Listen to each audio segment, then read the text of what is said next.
할렐루야. 우리 친구들 오늘도 이렇게 예배 자리에 나와줘서 너무너무 환영하고 또 축복합니다. 오늘도 이 시간 이렇게 나온 우리 모든 친구들에게 하나님의 크신 은혜와 축복이 함께할 줄로 믿습니다. 이제 오늘 말씀 가운데에서 예수님께서는 제자들에게 세상적인 근심 걱정을 하지 말라는 그러한 가르침을 주셨어요. 그러면서 예시로 들었던 게 까마귀와 백합화였어요. 이 두 예시를 통해서 우리가 염려할 필요 없이 하나님 안에 살아가는 백성들은 하나님께서 채우신다는 것을 예수님께서는 가르쳐 주셨어요. 먼저 까마귀를 보게 되면 까마귀는 하늘에 날아다니는 평범한 새 중에 하나예요. 그 새가 농사를 짓는 것도 아니고 창고가 있어서 그 걷어들였던 그런 음식물들을 저장하는 것도 아닌데 우리가 까마귀가 굶어 죽었다라는 것을 본 적은 거의 없을 거예요. 하나님께서는 이러한 새도 돌보시는 분이다 라고 말씀하시는 거예요. 이러한 새들도 살아갈 수 있도록 세상을 만드셨고 이 새들이 살아갈 수 있는 모든 환경들, 그 과정에 있는 모든 순환의 고리들을 하나님께서 만드셨다는 것을 이렇게 이루고 계시는 거예요. 이러한 이 세상의 양식에 대해서 우리가 그렇기 때문에 염려할 필요가 없는 거예요. 자, 들어와서 앉으세요. 자, 이 양식이라는 거, 이건 단순하게 먹는 문제만 얘기하는 게 아니에요. 이것은 더 나아가서 재물의 문제와 연결이 돼요. 우리가 무언가를 먹기 위해선 뭐가 필요하겠어요? 돈이 필요하잖아요. 이런 돈의 문제랑도 연결되어 있는 게 먹을 것에 대한 염려예요. 먹을 것을 염려하는 이는 자기의 재물, 자기 지갑을 걱정하는 사람이에요. 내가 어떻게 해야 돈을 더 벌 수 있을까? 내가 지금 있는 돈이 없어지면 어떡하나? 이런 것들을 염려하고 이런 것들을 걱정하느라 다른 생각을 하지 못하는 사람들. 그러한 사람들에게 예수님께서는 말씀하시는 거예요. 내가 부족함 없이 해주겠다. 내가 돌보겠다. 그러니 너는 이것들에 대한 염려는 잠깐 내려놓고 나를 바라봐라. 이렇게 얘기를 하는 거예요. 우리가 걱정한다고 지갑에 돈이 생겨난다면 우리가 무슨 문제가 있겠어요? 돈 필요할 때마다 왜 이렇게 돈이 없지? 그러면 돈이 생겨나는. 하지만 그런 게 아니잖아요. 그렇기 때문에 이러한 걱정으로 쓸데없는 고생을 하지 말라는 거예요. 이러한 걱정들은 우리 인생에 있어서 큰 도움이 되지가 않아요. 왜냐하면 걱정한다고 해결책이 나오는 일은 세상에 생각보다 많지가 않아요. 그렇기 때문에 우리는 이러한 걱정, 이러한 쓸데없는 생각들을 잠깐 내려놓을 필요가 있는 거예요. 그래야만 하나님을 만날 시간이 늘어나는 거예요. 예수님께서 그렇기 때문에 이 까마귀의 예를 들어서 먹을 것을 염려하지 말라 이야기를 한 거예요. 자, 두 번째로 백합화. 이것은 평범한 풀이에요.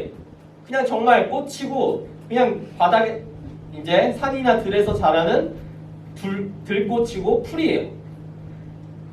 이 백합화는 자기를 위해서 옷을 짓지도 않고 자기를 위해서 실을 만들지도 않고 그런데 이 꽃의 아름다움은 솔로몬이 만들었던 모든 옷보다 뛰어나다고 이야기를 하고 있어요. 솔로몬은 이스라엘에서 가장 부유한 시대를 이끌었던 왕이에요. 이스라엘이 가장 돈이 많았고 가장 부강했던 시대는 누가 뭐라고 해도 솔로몬의 시대예요.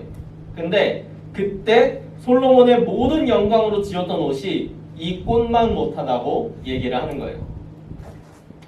이 역시 하나님께서 그 꽃을 돌보시고 그 꽃이 이러한 아름다움을 가질 수 있게 섭리하심으로 이러한 삶을 살아갈 수가 있는 거죠. 이 옷이라는 것, 이거는 우리가 우리 몸을 가리기 위해서도 입지만 남에게 보이기 위해서도 입어요. 그냥 옷이 내 몸을 가리고 내 추위나 더위를 방어하기 위해서 그래서 입는 옷이면은 쓸데없는 기능이라든지 아름다움이 필요가 없어요. 즉 옷이라는 것은 다른 사람들한테 보이는 것을 전제하고 있어요. 그렇기 때문에 옷에 대한 염려는 더 나아가서 다른 사람들에 대한 시선과 평판, 즉 세상의 영광에 대한 염려라고도 볼 수가 있는 거예요. 이러한 세상의 염려를 얻기 위해서 이러한 것들을 신경 쓰다 보면서 하나님을 멀리하게 되다 보면 결국 더 큰 치욕을 당할 수밖에 없는 거예요. 이 세상에서 내가 인정받고 싶어하고 이 세상에서 내가 칭찬받고 싶어하는 마음만 커서 잘못된 길로 나아가게 된다면 그 결과는 더 큰 치욕을 당할 수밖에 없는 거예요. 하나님께서는 그거를 막고자 우리가 옷에 대해 염려할 필요가 없다는 것을 우리에게 가르쳐주고 있는 거예요. 하나님께 최선을 다하는 것, 하나님께 다른 데 신경 쓰지 않고 하나님께 나아가 우리의 최선을 다하는 것이 우리가 할 수 있는 최고의 영광의 길인 거예요. 이것을 꽃으로 비유해서 그러한 자연적인 모습을 비유해서 우리에게 말씀해 주신 거예요. 예수님께서는 우리에게 무엇을 구해야 되는지 그러한 것들에 대해서도 말씀해 주셨어요. 여기 말고 이제 마태복음을 보게 되면 오직 그의 나라와 그의 의를 구하라. 그리하면 이 모든 것을 너희에게 더하시리라 라고 말씀하셨어요. 이 모든 것이라는 것은 이 세상의 부귀 영화, 무엇을 먹을까, 무엇을 입을까, 무엇을 마실까에 대한 그러한 모든 염려들을 내려놓고 하나님의 나라와 하나님의 의를 구하면 이러한 것들을 자연스레 너희에게 채워주시겠다 이렇게 말씀을 하시는 거예요. 근데 여기에서 딱 한 가지 우리가 오해하지 말아야 될 게 있어요. 채워주시겠다는 거는 우리를 무조건 부자 만들어주겠다는 뜻은 아니에요. 채워준다는 거는 그릇에다가 예를 들면 우리가 그릇이 있는데 그 그릇에다가 알맞게 주시는 거지 그 그릇에 넘치게 주는 걸 채워준다고 하지 않아요. 그러니까 우리에게 우리가 필요한 만큼 우리가 감당할 수 있는 만큼 채워주시는 게 하나님의 은혜인 거예요.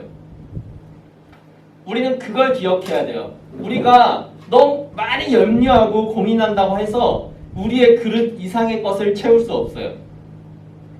우리는 하나님께 맡기고 그러한 모든 걱정들은 하나님께 맡기고 우리의 그릇을 키우면서 하나님 앞으로 나아가는 연습을 해야 돼요.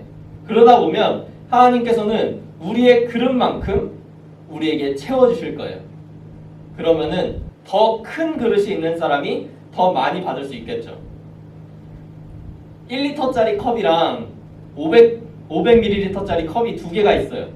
그럼 거기에다가 그 컵에 알맞게 물을 채워준다고 하면 어떤 컵에다 물이 많이 들어가겠어요?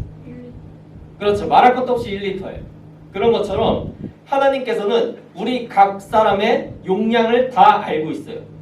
그래서 거기에 맞게 채워주세요. 그러니까 우리가 더 받기 원한다면은 오히려 우리는 우리의 그릇을 키우기 위한 노력을 해야 되는 거예요. 더 달라고 조를 게 아니라 하나님께서는 더 달라고 조르고 있는 우리를 보면서 안타까워하실 거예요. 이미 넘치기 직전까지 줬는데 더 달라고 해도 줄 수가 없어서 너무나 아쉬워하고 계시는 그런 분이 하나님인 거예요. 그러니까 우리는 이러한 걱정들, 이러한 것들을 잠깐 내려놓고 하나님께서 채우심을 믿고 오직 우리의 그릇을 키우고 하나님 앞으로만 온전히 나아갈 수 있는 그런 우리 모든 친구들 되기를 바랄게요. 자, 이제 우리 들은 말씀 생각하면서 잠깐 기도하는 시간 갖도록 하겠습니다.